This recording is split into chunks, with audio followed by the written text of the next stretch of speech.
Yo, what's up, everybody? This is William from Before the Billions back with another video. Hope you guys are doing well today. So today I am going to be going over the top 3 ways of future-proofing your career. So I want to do this video, but then I kind of wanted to start a series of future-proofing your career, really, because of this layoff I just recently had from my career as a data engineer. Been a data engineer for almost 6 years, and I am somebody who not only has experience, but also what I'm in the process of doing is building up a stronger network. And as a data engineer, if anybody knows anything about data engineering, think of a software engineer that just moves information from one place to the other using something called a pipeline.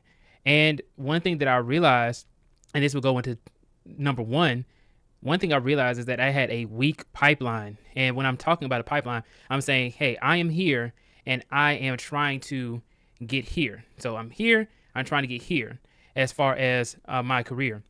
And I'm saying, okay, well, the only way to get from here to here is if I have many people who are trying to help me get to that point. So you can work all day long, you can study all day long, and that still will not build trust from different people.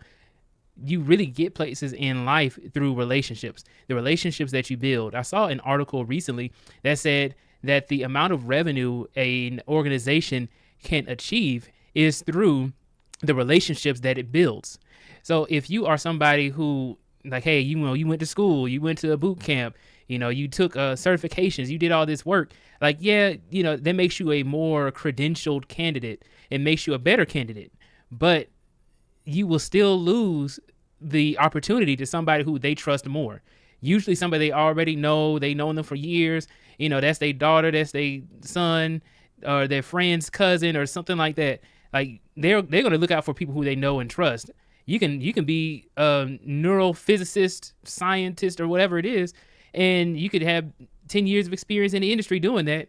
But if their cousin's friend comes in the mix, they're going to hire the cousin's friend. And the cousin's friend may not have never done the job before. They still going to hire them because they trust them. They're interested in it. They're coachable, something like that. So I'm going to tell you guys that, yeah, you can work really hard, but sometimes you just have to work smarter. And the way that you do that is by building a stronger pipeline and building better relationships. The worst thing that you want to hear is after you have a layoff, and a layoff is something like it's out of your own control. You get laid off from somebody just making the decision, like an organization making a decision. Okay, well, we want our total compensation as directors to stay the same or increase, and these people over here are making it harder for us to make more money, so we're gonna have to let them go because this project's not really that big of a deal right now. There's no use for them, or there's a redundancy. There's a whole bunch of different reasons, but none of those reasons are your fault. So if you do experience a layoff, don't feel bad that you were laid off. It's not your fault. It's out of your control. Just like how getting a job, like, yeah, you can become a better candidate, but essentially when it comes down to it, you trying to get a job is not in your own control.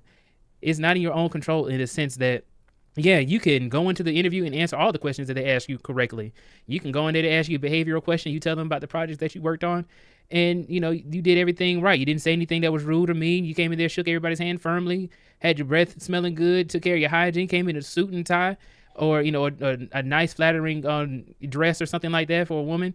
Like you could have came looking presentable and got your hair done. You could have looked as good as possible, and there's nothing that you did that did not lead to you getting that job.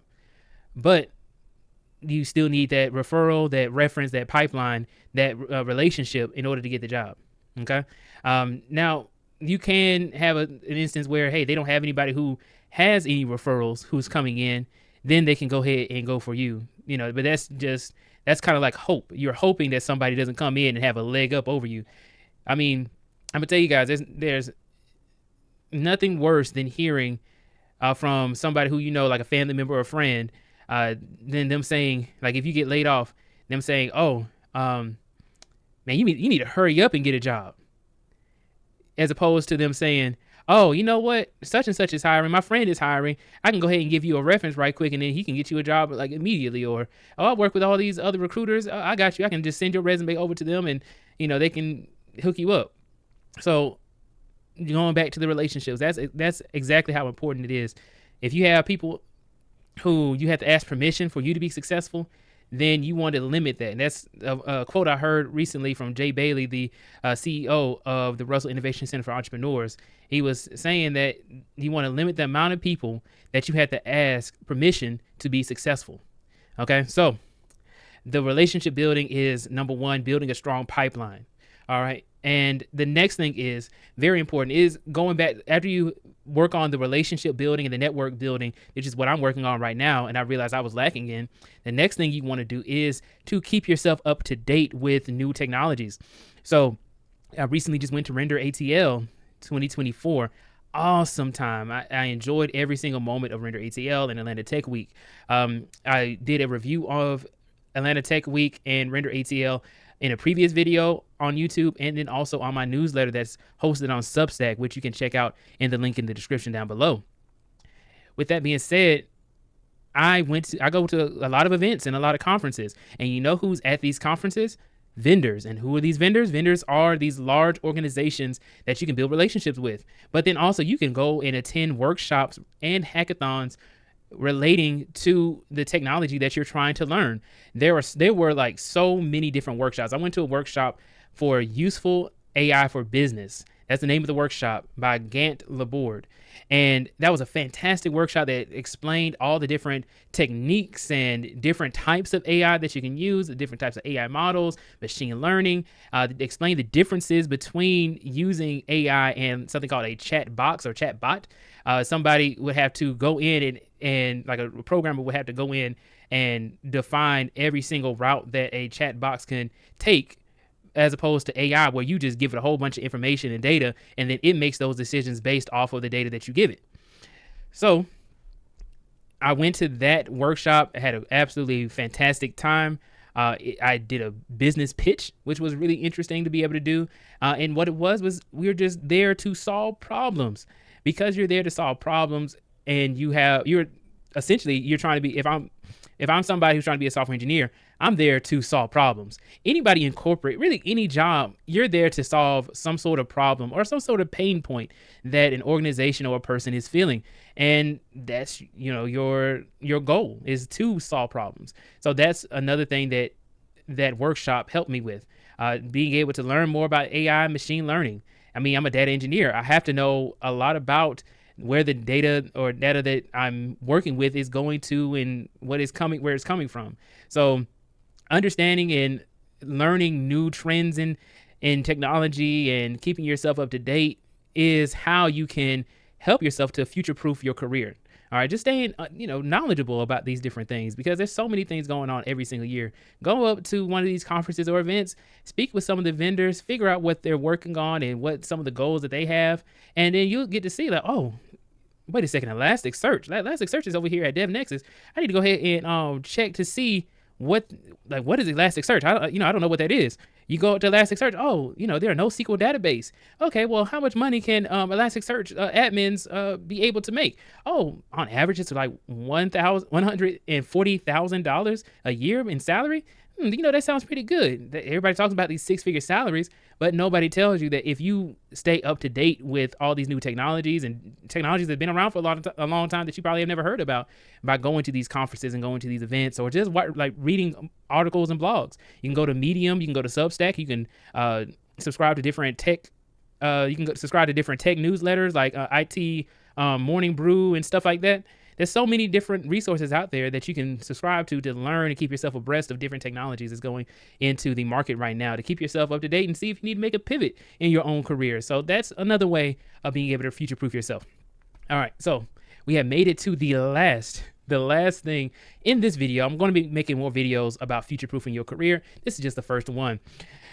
So the last thing is being adaptable and being agile in your approach for trying to get a job. So what I mean by that is you have to be adaptable. There are so many different organizations out there let's say this, right? You're trying to become a software engineer. You know how many different types of tasks that a software engineer can do? It's like a catch-all type of thing.